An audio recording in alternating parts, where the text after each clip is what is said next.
So what is peer instruction? That's the subject of this segment. So we're going to teach this course, this module of 10 lectures, in a slightly different way to the way most of your courses will proceed. In most courses, you are lectured, so the lecturer stands and orates for 50 minutes, and it's 9 o'clock on a Monday morning, so you're kind of only just awake, and you're struggling to remember anything. Your attention span dilutes after about 20 minutes, according to the educational research, and it ends up not being very effective.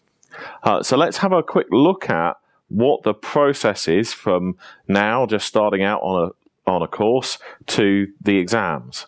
We'll just have a quick look at that and see what the process is and how it changes under what we're going to do here. So normally, you start out with the class session. So that's your class session, which will usually be a lecture.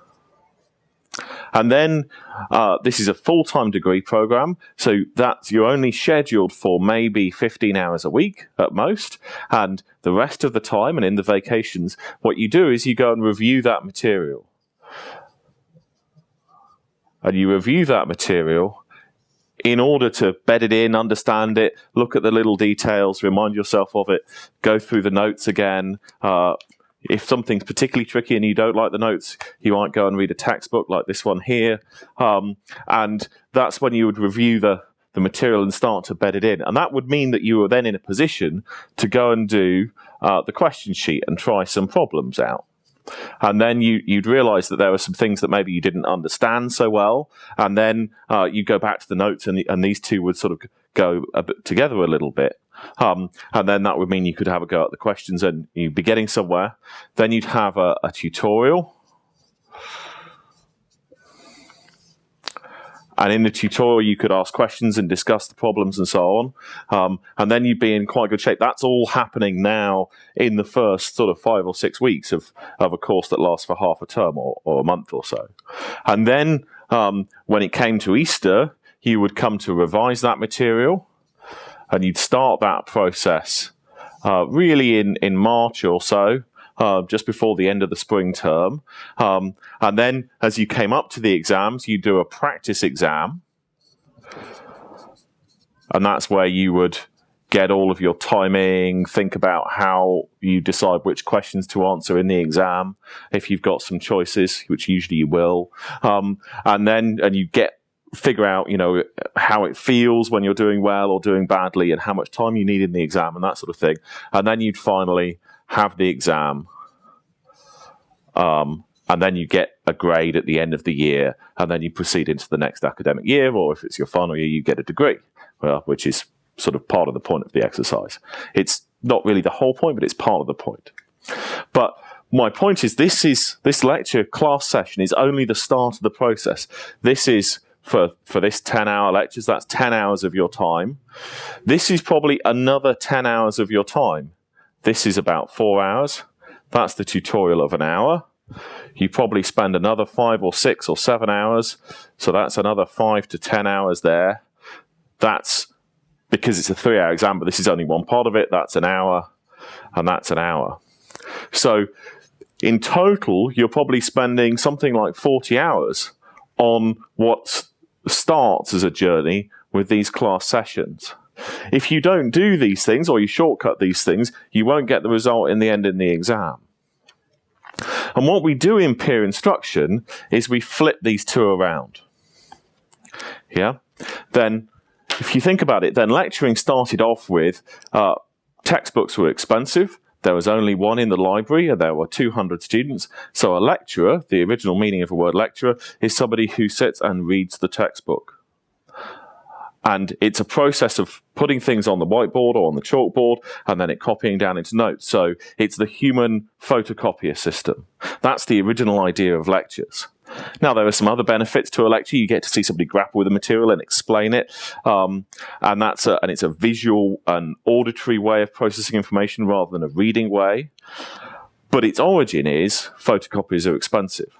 And photocopiers and laser printers aren't expensive anymore. So we don't need to do that. In fact, we can video me lecturing and you can watch it anywhere in the world, whenever you like. You can come and review it when you're revising. There's lots of benefits to having it on a video. But we don't need to use that class session, that very expensive, precious bit of time, on watching me orate to you. We can do that in another way, in other times. And so what we do in peer instruction is we flip these two around. So let's go into the lecture, dive in and see what happens in a lecture. So in a lecture, you have the lecturer, and he's or she's lecturing to, orating to, a large number of students. That's you guys. So we've got a large number of you guys, and that could be anything from 20 students in fourth year to 300, 400, 500 students in some universities, in some big classes. Once you go beyond about 50 or so, it becomes very difficult to have any interaction. But even when there are only 30 or 40 people, and you ask a question, well, say this person decides to ask a question here, they're a bit confused about one aspect of it, they ask a question to the lecturer. The lecturer answers the question to everybody. To everybody else. This person here. Yeah. Now, this person here, they didn't have that question. So they're sitting there going, well, this is boring. I knew the answer to that. This is a stupid question. Or, well, why? I don't think that's important. I'm not sure why you'd be interested in that question. But they have another question. So they then ask another question and they get an answer that goes back to everybody and so on. But it's a very, very inefficient process. You can only have one interaction at a time.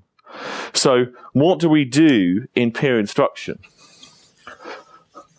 What we do instead is you've reviewed the material beforehand, and I ask you some conceptual questions, some very simple questions that you can answer in maybe 60 seconds if you get the idea, if you get the concept.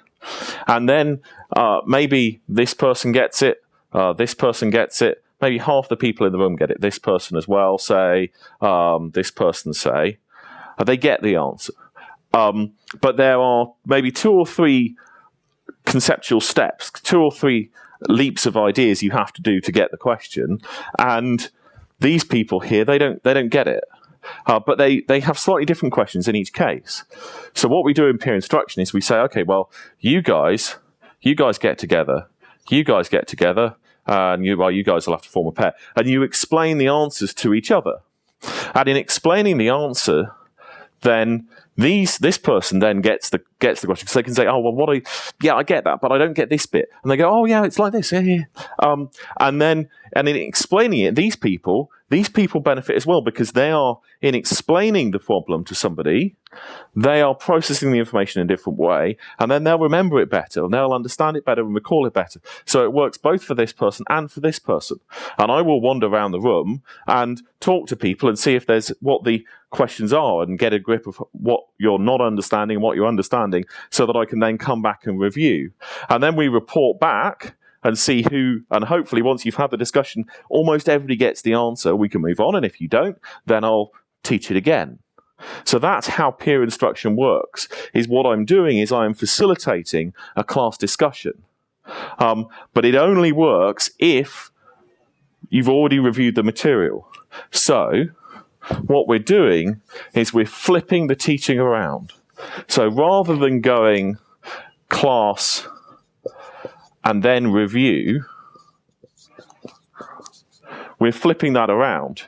You review the material first, and then we go to the class and we discuss it. And if you don't do the review first, then you won't be any use in the class session, and it won't work.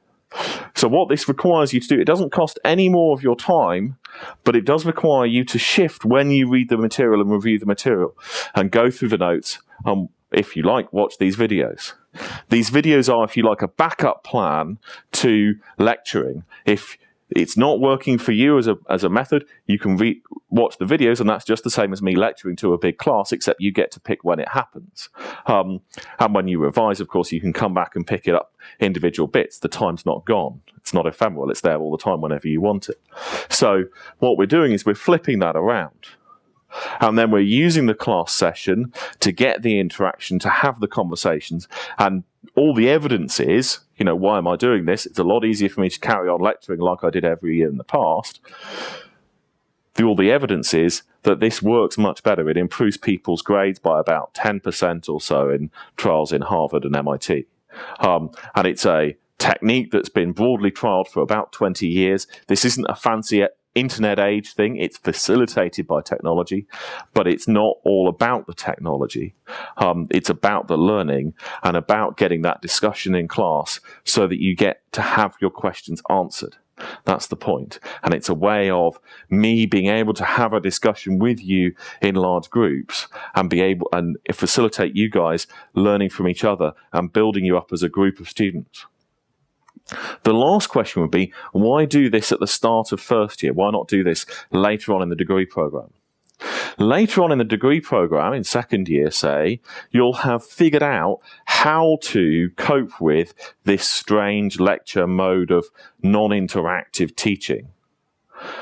And you'll have developed habits and coping mechanisms for that style of teaching. And then you'll find this peer instruction method very much more alien. Today, at the start of first year, you haven't got used to this lecturing method yet. So we can try peer instruction. It'll just be the same as the peer instruction method. It'll all still be a new thing. In fact, it's a bit more like what you do in school because you have more time to discuss in school. So this is probably this is the right point in your education to try this method and to give it a go. And I hope you'll find it useful and instructive, and it'll be great for you. But the purpose of the videos that we've put up on YouTube here is to support that review process, both before the lectures and, of course, after the lectures when you're coming to the tutorials. But it's you need to go and view them and go through the notes and think about them before we come to the sessions. And then when we come to the sessions, we can have a good discussion. So hopefully it'll be fun.